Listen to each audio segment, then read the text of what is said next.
Hello friends, स्वागत है आप सभी का फिर से हमारे चैनल इकोहिल एग्री में। तो आज मैं क्या डिस्कस करने वाला हूं, एक नई चीज़ डिस्कस करने वाला हूं आप लोग के साथ। तो कौन सी चीज़ है? चार नई वैरायटी, चार राइस की ऐसी चार नई वैरायटी के बारे में आज मैं डिस्कस करूंगा जो पिछले कुछ दिन पहले ही रिलीज की गई है, यानी कि 14 जून को ही रिलीज की गई है, डेवलप की गई है। तो किसके द्वारा डेवलप की गई है और कैसे डेवलप की गई है, कैसे रिलीज की गई है, क्या इसका क्या पर्पस है, क्यों की गई है ये, तो इन सभी के बारे में आज मैं डिस्कस करूंगा। तो चलिए वीडियो को स्टार्ट करते हैं। तो सबसे पहले मैं बता दूं कि कौन कौन सी राइस की वो चार वैरायटी है, वो चार नई वैरायटी है जो कि डेवलप की गई है, रिलीज की गई है 14 जून को। तो वो है DRR धान 53, DRR धान 54, DRR धान 55 एंड लास्ट DRR धान 56। तो ये चार नाम है राइस की न्यू वैरायटी के, जो कि 14 जून को यानी पिछले 2 दिन पहले ही रिलीज की गई है। किसने रिलीज किया है, किसने डेवलप किया है, ये हम आगे देखेंगे। तो इसको डेवलप किया है IIRR ने। इसका फुल फॉर्म क्या है? Indian institute of rice research. क्या है? Indian institute of rice research, जो कि ICAR से एफिलिएटेड है। और ये IIRR जो है ये हैदराबाद में सिचुएटेड है। तो हैदराबाद में situated Indian institute of rice research ICAR ने चार न्यू वैरायटी को डेवलप किया है, चार न्यू वैरायटी को रिलीज किया है, जिसका नाम मैंने पहले ही बता दिया है। DRR धान 53, DRR धान 54, 55 एंड 56। इससे पहले भी उन्होंने एक नई वैरायटी की खोज की थी, नई वैरायटी को रिलीज किया था जिसका नाम था सांबा मसूरी। ये भी एक राइस की ही वैरायटी थी और इसके ग्रेन क्वालिटी जो थे वो काफ़ी फाइन क्वालिटी के थे, काफ़ी फाइन ग्रेन थे इस राइस के। बट इस सांबा मसूरी राइस की जो है इसकी कुछ ऐसी खामियां थी, इसकी कुछ ऐसी कमियां थी जिसके कारण ये सांबा मसूरी राइस ज़्यादा पॉपुलर ना हो पाया किसानों के बीच में और ना ज़्यादा चल पाया। तो इसकी क्या खामियां थी फ्रेंड्स? तो ये जो सांबा मसूरी राइस जो थी ये बहुत सारी बैक्टीरियल डिजीज और भी बहुत सारे डिजीज और भी बहुत सारे पेस्ट इंसेक्ट से इतनी ज़्यादा अफेक्टेड थी कि इस राइस के जो ईल्ड होते थे, जो उपज होती थी, वो काफ़ी कम हो जाती थी। इसके फसल जो है काफ़ी जल्दी तहस नहस हो जाते थे। तो इन सारी खामियों को, इन सारी कमियों को दूर करने के लिए, इन सभी टाइप्स के इन्फेक्शन से, डिजीज व पेस्ट अटैक से उभरने के लिए IIRR के साइंटिस्ट ने चार नई वैरायटी को डेवलप किया, चार राइस की नई वैरायटी को डेवलप किया। कौन कौन सी? DRR धान 53, 54, 55 एंड DRR धान 56। तो अब क्या करेंगे हम लोग? इन सभी राइस के बारे में, इन सभी राइस के वैरायटी जो कि चार राइस की नई वैरायटी जो रिलीज की गई है 14 जून को, इन सभी के बारे में हम टोटली डिस्कस करेंगे कि कौन से धान की मैच्योरिटी पावर कितनी है, कौन सी धान की वैरायटी की क्रॉप ड्यूरेशन कितनी है, एवरेज यील्ड कितनी होगी अगर ये मैच्योर हो गई तो हार्वेस्ट करने के बाद, इसकी HRR परसेंटेज क्या होगी, HRR परसेंटेज क्या होती है ये मैं कुछ देर बाद बताऊंगा। और इंडिया के किस किस स्टेट में ये ज़्यादा ग्रो हो सकते हैं, इन सभी के बारे में मैं डिस्कस करूंगा। और ये भी डिस्कस करूंगा कि कितनी वाटर की नीड है कैसे नहीं है, ये सारी बातें मैं क्लियर कर दूंगा। तो चलिए एक एक करके इन सभी राइस की वैरायटी के बारे में जानते हैं, देखते हैं, डिस्कस करते हैं। तो सबसे पहले हम अपने फर्स्ट वैरायटी को देखते हैं जिसका नाम है DRR धान 53। तो इसकी मैच्योरिटी ड्यूरेशन जो है, इसकी क्रॉप ड्यूरेशन जो है, क्रॉप ड्यूरेशन का मतलब कि कितने दिन बाद ये मैच्योर हो जाएगा, कितने दिन बाद हम इसको हार्वेस्ट कर सकते हैं, फार्मर्स हार्वेस्ट कर सकते हैं, किसान भाई हार्वेस्ट कर सकते हैं, कटाई कर सकते हैं। तो इसकी क्रॉप ड्यूरेशन जो है वो 130 से 135 दिन है, यानी कि 130 से 135 दिन बाद हम इसकी कटाई कर सकते हैं। ये फुल्ली मैच्योर हो जाएगा, पूरी तरह से पक जाएगा। अब हार्वेस्ट करने के बाद इसकी एवरेज यील्ड कितनी होगी? इसकी एवरेज यील्ड जो होगी वो 5.5 टन होगी 1 हेक्टेयर में, यानी कि 5.5 टन पर हेक्टेयर इसकी जो होगी एवरेज यील्ड होगी। और ये धान की जो वैरायटी है DRR धान 53 जो है ये वाटर लॉगिंग सेंसिटिव है, यानी कि अगर इसमें वाटर की कमी होती है, अगर हम इसमें कम इरिगेशन करते हैं तो ये अच्छे से ग्रो नहीं हो पाएंगे, इसमें ग्रेन की फिलिंग अच्छे से नहीं होगी, ये मैच्योर अच्छे से नहीं हो पाएंगे, पक नहीं पाएंगे अच्छे से, तो इसकी ग्रोथ जो होगी वो रुक जाएगी। यानी इसका मतलब इस धान को DRR धान 53 को ज़्यादा पानी देने की आवश्यकता है, हमें ज़्यादा इरिगेशन करने की आवश्यकता है, ज़्यादा सिंचाई करने की आवश्यकता है, ज़रूरी है। तो इस टाइप के क्रॉप को हम क्या कहते हैं, जिससे ज़्यादा पानी देने की आवश्यकता होती है, जिससे ज़्यादा इरिगेशन करने की आवश्यकता होती है, उस टाइप के क्रॉप को हम कहते हैं इरिगेटेड क्रॉप। तो ये DRR धान 53 जो वेराइटी है, ये भी एक इरिगेटेड क्रॉप की अंडर ही आएगी। अब इस वैरायटी के ग्रेन की जो साइज होगी, इसके अनाज का जो दाना होगा, वो ना तो ज़्यादा लंबा होगा और ना तो ज़्यादा शॉर्ट होगा। क्या? ना तो ज़्यादा लॉन्ग होगा ना तो ज़्यादा शॉर्ट होगा। तो ये मीडियम साइज्ड ग्रेन होगा। इसके ग्रेन का टाइप क्या होगा? मीडियम साइज का ग्रेन होगा, मीडियम साइज का इसका दाना होगा। फ्रेंड्स, अब HRR का मतलब समझते हैं कि HRR आखिर होता क्या है। HRR का मतलब होता है हेड राइस रिकवरी। जैसे कि आपने बहुत सारे राइस की वैरायटी को देखा होगा कि जब हम उसे खाने के लिए पकाते हैं, जब उसकी माइलिंग करते हैं तो वह गल जाता है, गुलंद बन जाता है उसका।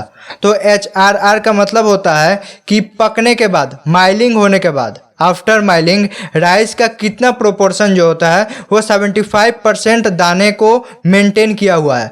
75% दाने को मेंटेन करने का मतलब कि क्या हुआ कि जैसे कि यह एक राइस का दाना है, यह एक राइस का दाना हो गया, तो इसका 75% पार्ट जो है वो नहीं गलना चाहिए, पकने के बाद वो वैसा का वैसा ही रहना चाहिए। तो इसी को कहते हैं HRR परसेंटेज। तो अब आगे देखते हैं। तो DRR धान 53 जो है उसकी HRR परसेंटेज जो है बहुत ज़्यादा हाई है, तो ये अच्छी बात है। तो इसकी HRR परसेंटेज कितनी है? 78.7%। कितनी है HRR परसेंटेज? 78.7%। कुछ स्टेट को, इंडिया में बहुत सारे स्टेट है, तो उसमें से कुछ स्टेट को मद्देनजर रखते हुए, कुछ स्टेट पर ज़्यादा फोकस करते हुए इस राइस की वैरायटी को यानी कि DRR धान 53 को डेवलप किया गया है, रिलीज किया गया। वे कौन कौन से स्टेट है, कौन कौन से राज्य है जिस पर ज़्यादा फोकस करके इस राइस की वैरायटी को डेवलप किया गया? तो उन राज्य के नाम है आंध्र प्रदेश, तेलंगाना, छत्तीसगढ़, उड़ीसा, गुजरात, कर्नाटका, तमिलनाडु, झारखंड, बिहार एंड महाराष्ट्र। तो इन सभी राज्यों पर ज़्यादा फोकस किया गया कि इन सभी राज्यों पे आसानी से इस धान को उगाया जा सके, फार्मर आसानी से अडेप्ट कर ले, इस धान को आसानी से उगा सके फार्मर। DRR धान 53 जो है ये एक हाई यील्डिंग वैरायटी है, यानी कि इसकी उपज जो है बहुत ज़्यादा होगी, ठीक। और इसके ग्रेन की क्वालिटी जो है वो भी ज़्यादा फाइन होती है, ज़्यादा अच्छी होती है। तो DRR धान 53 में क्या ऐसी खासियत है कि ये ज़्यादा पॉपुलर हो, जो कि किसी और धान में है ही नहीं? तो वो है कि इस धान में, इस DRR धान 53 में वो बैक्टीरियल ब्लाइट जो बीमारी होती थी, जो डिजीज होती थी, काफ़ी खतरनाक डिजीज है ये। बैक्टीरियल ब्लाइट डिजीज जो है ज़ैंथोमोनास ओराइजी से होती है। तो इस बैक्टीरियल ब्लाइट डिजीज के 4 ऐसे रेसिस्टेंट जीन का इसमें इंड्यूस किया गया है। 4 रेसिस्टेंट जीन इस DRR धान 53 वैरायटी में डाला गया है, इंड्यूस्ड किया गया है, ताकि ये इससे रेसिस्टेंट हो, बैक्टीरियल ब्लाइट का इस पर कोई असर ना हो। तो ये कौन कौन से जीन है, कौन कौन से रेसिस्टेंट जीन है, तो उसको देख लेते हैं। XA21, XA13, XA5 and last XA38। Friends, अगर आपको इस वीडियो की समरी चाहिए तो नीचे डिस्क्रिप्शन बॉक्स में दिए गए लिंक से डाउनलोड कर सकते हैं। अब हम नेक्स्ट वैरायटी को देख लेते हैं। नेक्स्ट कौन सी वैरायटी डेवलप की गई है, रिलीज की गई है? DRR धान 54 एंड DRR धान 55। तो दोनों की प्रॉपर्टी जो है काफ़ी सिमिलर है, काफ़ी मिलती जुलती है। तो दोनों को हम एक साथ देखेंगे, दोनों को हम एक साथ डिस्कस करेंगे। तो ये दोनों धान की जो वैरायटी है ये एनएरोबिक सिस्टम में भी, एनएरोबिक रीजन में भी हम इजीली ग्रो कर सकते हैं, यानी कि इसको ज़्यादा ऑक्सीजन की आवश्यकता नहीं होती है, ठीक। तो एनएरोबिक का मतलब यही होता है कि ऑक्सीजन जहाँ पे कमी हो, ऑक्सीजन की जहाँ पे कमी हो, ऑक्सीजन जहाँ पे ना के बराबर हो, तो ये वहाँ पे भी इजीली ग्रो हो सकते हैं। तो ये DRR धान 54, 55 वैरायटी जो है ये ड्राई रीजन में भी इजीली हम ग्रो कर सकते हैं, फार्मर इजीली उसे ग्रो कर सकते हैं। ड्राई रीजन का मतलब जहाँ पे पानी की कमी हो, जहाँ पे वाटर की स्कार्सिटी हो, तो वहाँ पे भी हम इस धान की वैरायटी को DRR धान 54 एंड 55 को हम इजीली ग्रो कर सकते हैं। वहाँ भी कहाँ? ड्राई रीजन में और एनएरोबिक रीजन में, दोनों जगह हम इजीली ग्रो कर सकते हैं।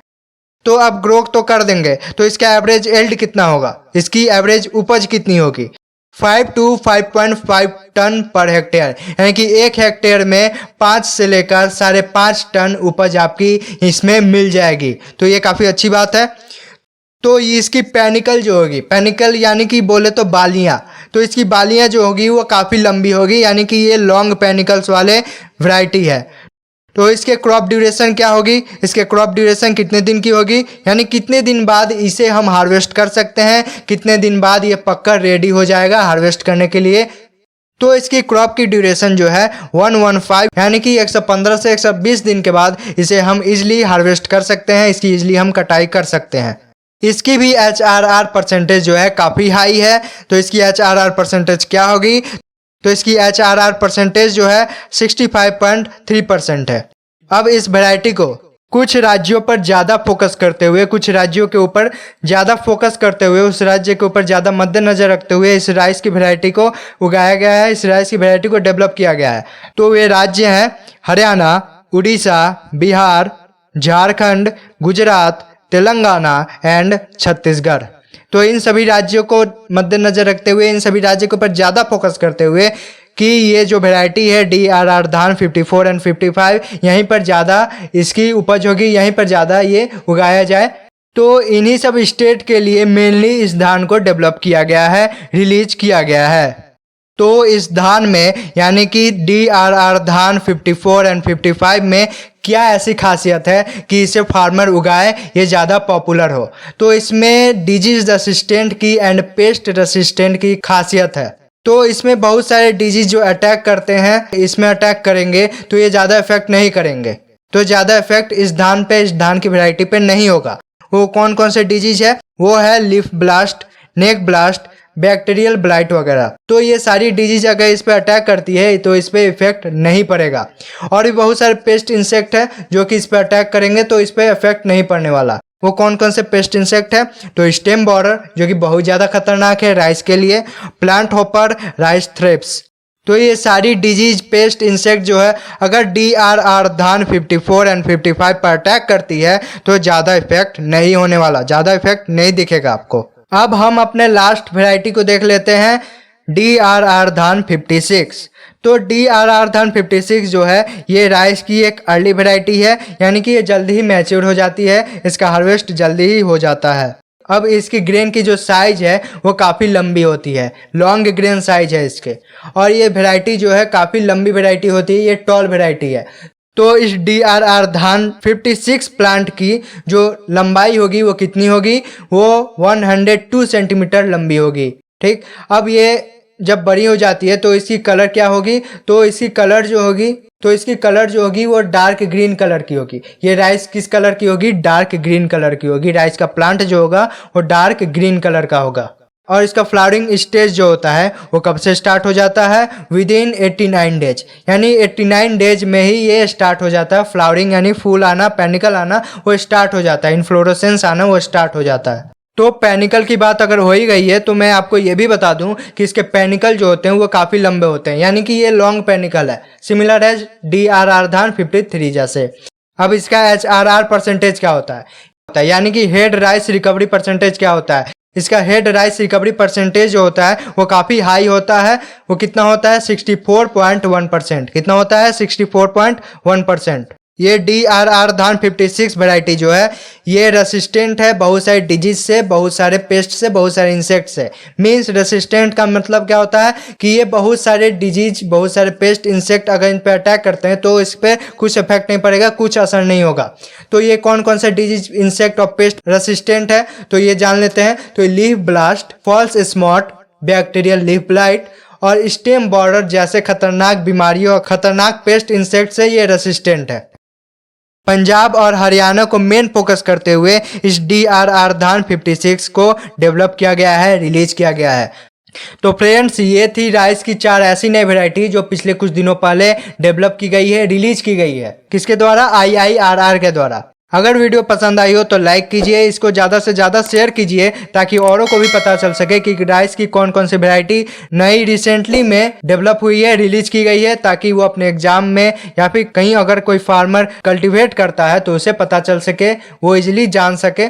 तो इस वीडियो को ज़्यादा से ज़्यादा हो सके तो शेयर कीजिए, और अगर कोई दिक्कत हो तो कमेंट कीजिए और हमारे चैनल को सब्सक्राइब करना ना भूलें। फिर मिलते हैं नेक्स्ट वीडियो में। जय हिंद।